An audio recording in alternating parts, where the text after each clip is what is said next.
여러분 반갑습니다. 오늘도 새벽 돌베개에 나오신 모든 성도님들을 주님의 이름으로 환영합니다. 오늘도 주님께서 은혜를 주셔서 우리 모두가 하루를 이렇게 시작하게 됩니다. 오늘도 요한복음 말씀 묵상하고 이 말씀에 의지하여서 거룩한 성도로 잘 살아가는 우리 모두가 될 수 있기를 간절히 바랍니다. 오늘 우리에게 주시는 하나님의 말씀은 요한복음 13장 26절로 27절까지의 말씀입니다. 예수께서 대답하셨다. 내가 이 빵 조각을 적셔서 주는 사람이 바로 그 사람이다. 그리고 그 빵 조각을 적셔서 시몬 가룟의 아들 유다에게 주셨다. 그가 빵 조각을 받자 사탄이 그에게 들어갔다. 그때 예수께서 유다에게 말씀하셨다. 내가 할 일을 어서 하여라. 아멘. 오늘 요한복음 13장의 말씀을 갖고 신뢰를 지키는 것이 신앙입니다. 신뢰를 지키는 것이 신앙입니다. 라는 제목으로 함께 하나님 말씀을 나누도록 하겠습니다. 제자들의 발 아래에 무릎을 꿇고 그들의 발을 일일이 씻기심으로 제자들을 향한 당신의 그 사랑의 깊이와 넓이를 증거하신 예수님께서 어제 본문 10절의 말씀을 보면 이렇게 괴로움 가운데 다음과 같은 말씀을 하십니다. 너희는 깨끗하다. 그러나 다 그런 것은 아니다. 예수님이 이렇게 말씀하신 이유는 당신의 제자들 중에 당신을 팔아넘길 사람이 있었기 때문이지요.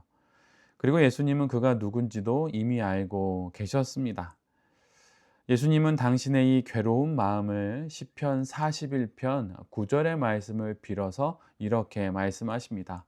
제가 시편의 말씀을 읽어드리면 내가 신뢰하여 내 떡을 나눠 먹던 나의 가까운 친구도 나를 대적하여 그의 발꿈치를 들었나이다.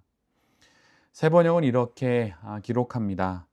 내가 믿는 나의 소꿉동무, 나와 한 상에서 밥을 먹던 친구조차도 내게 발길질을 하려고 뒤꿈치를 들었습니다. 지금 함께 한 식탁에서 성찬을 나누는 이들 중에 하나가 예수님을 배반할 것이라는 말씀입니다. 그는 예수님이 믿었던 친구이고 함께 떡을 나누어 먹었던 가장 가까운 친구입니다. 그런데 그가 발을 들어서 예수님을 친다고 이렇게 말씀하십니다. 이에 제자들은 모두 놀랍니다. 요한복음에는 나와 있지 않지만 공관복음을 읽어보면 이 말씀을 듣자 제자들은 모두 다 예수님 저는 아니지요. 예수님 저는 아니지요. 이렇게 모두들 예수님께 묻게 됩니다. 예수님께서 이 충격적인 사실 제자들 중에 한 명이 당신을 배신할 것이다라고 하시는 이 말씀을 밝히 들어 제자들에게 이야기하는 이유는 무엇일까요? 그것은 십자가를 지고 가시는 예수님과 십자가 위에서의 예수님의 죽음의 사건이 곧 일어날 텐데 그때 제자들에게 주님께서 이 모든 사건을 이미 예고하셨던 것이라고 하는 것을 제자들에게 기억하게 하시기 위함입니다. 그래서 미리 말씀하시는 것이지요. 우연한 사건이거나 불상사가 아니라 예수님이 다 하시는 길을 걸어가신다는 것을 말씀하시기 위해서 제자들에게 미리 이야기해 주시는 것입니다. 즉 예고를 통해 제자들의 마음을 미리 준비시키시는 바로 그런 내용인 것이죠. 예수님은 참으로 괴로우셨지만 당신의 앞날에 대해 환히 드러내어 제자들에게 말씀하십니다. 예수님은 제자들에게 다시 한번 당신을 배반할 자를 예고하십니다. 그는 예수님과 함께 지금 한 상에서 떡을 떼어 먹는 자 중에 한 명입니다. 가족을 가리켜 다른 말로 식구라고 하지요. 함께 밥을 먹는 사람이다 이런 뜻입니다. 예수님은 지금 그 가족에 의해서 함께 떡과 잔을 나누는 식구에 의해서 배반을 당하는 것입니다. 다른 사람이라면 덜 아플 수 있지 않을까요? 가족의 배반과 또 식구의 배신은 정말 참으로 견뎌내기 어려운 일일 것입니다. 그런데 예수님이 그것을 고스란히 겪어내십니다. 예수님은 당신이 빵 조각을 적셔서 주는 사람이 바로 당신을 배반할 자라고 말씀하십니다. 그리고는 그 빵 조각을 적셔서 가룟 유다에게 주시게 되지요. 당시 유대식 식사의 자세는 우리가 잘 알다시피 왼팔을 바닥에 괴고 비스듬히 누워서 오른손으로 음식을 먹는 것입니다. 그런데 예수님이 빵을 적셔서 가룟 유다에게 주셨다고 하는 것은 유다가 예수님 곁에 아주 가까이 있었다고 하는 것이죠. 또한 유다는 예수님과 제자들에게 있어서 매우 신망이 두터운 사람이었습니다. 그래서 제자 공동체의 재정을 담당하기도 했지요. 유다는 지금 식사의 자리에서의 이 가까운 거리만큼 예수님의 사역에서도 매우 가까운 사람이었던 것입니다. 그런데 그가 예수님을 배반합니다.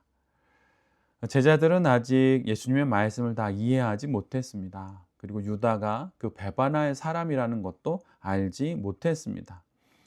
그런데 참으로 이상한 것, 아니 신비로운 것은 이 모든 것을 아시는 예수님께서 유다의 계획을 막지 않으신다는 사실입니다.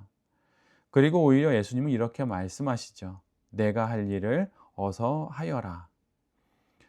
이 말씀은 무슨 뜻입니까? 제자들은 예수님의 이 말씀을 유월절 이후에 무교절 절기를 위해서 음식을 따로 준비하라는 말씀으로 생각했습니다. 그러나 이 말씀은 배반을 결심한 유다의 그 결정을 그대로 받아들이겠다고 하시는 예수님의 결심이 담겨 있는 말씀입니다. 너는 내가 하고자 하는 일을 해라. 나는 너의 그 일까지 수용하여서 내가 해야 할 일을 하겠다라고 하는 그 말씀인 것입니다. 예수님은 하나님의 뜻도 받아들이시지만 유다의 선택도 받아들이십니다. 그리고 결국 유다의 배신마저 받아내어서 하나님의 뜻을 이루십니다. 예수님의 신뢰를 저버리고 자신의 인생을 살아가려던 그 사람의 그 선택까지도 받아내어서 결국은 하나님의 뜻을 이루시게 되는 것이죠. 예수님의 신뢰를 무너뜨린 유다의 결국은 어떻게 됩니까? 그는 2000년이 지난 지금까지도 모든 이들에게 배반의 상징이 되는 인물이 되고 맙니다. 신앙에 다른 이름이 있다면 그것은 하나님의 신뢰를 지키는 것입니다. 하나님이 믿어하실 수 있는 사람이 되어서 이 땅의 인생을 살아가는 것이 바로 신앙인 것입니다. 너만은 믿을 수 있다 하시는 그 말씀을 들을 수 있는 자가 되어서 살아가는 것이 바로 성도의 신앙 인생입니다. 사실 신앙은 참으로 복잡하거나 어렵지 않습니다. 한마디로 말하자면 하나님께 신뢰할 만한 자가 되어서 살아가는 것입니다. 교회를 부탁할 수 있는 목회자가 되고 가정을 맡길 수 있는 그런 성도가 되고 직장을 부탁할 만한 성도가 되는 것이 곧 거룩한 신앙인 것입니다. 오늘도 우리가 우리에게 주신 삶의 자리를 살아갑니다. 그 모든 곳에서 하나님의 신뢰를 지키는 그러한 모습으로 살아서 하나님께 영광이 되고 또 하나님의 더 큰 신뢰를 받으며 살아가게 되는 우리 모두가 될 수 있기를 간절히 바랍니다. 오늘도 주님께 신뢰받는 자가 되어 이 하루도 잘 살아가는 우리 모두가 될 수 있기를 간절히 기도드립니다. 아멘. 함께 기도하겠습니다. 주님이 우리를 믿어주셔서 감사합니다. 하나님의 그 신뢰하심, 우리를 향한 그 신뢰하심을 잘 지켜낼 수 있는 우리 모두가 되게 하여 주시옵소서. 우리에게 부탁하신 가정과 자녀들과 직장과 교회 그 모든 것들을 참으로 신실하게 잘 지켜내어서 착하고 충성된 종이다라고 하는 그 말씀을 듣는 우리 모두가 되게 하여 주시옵소서. 주님 오늘도 우리 곁에서 우리를 인도하여 주시옵소서. 이 모든 말씀 예수 그리스도의 이름으로 기도드립니다. 아멘.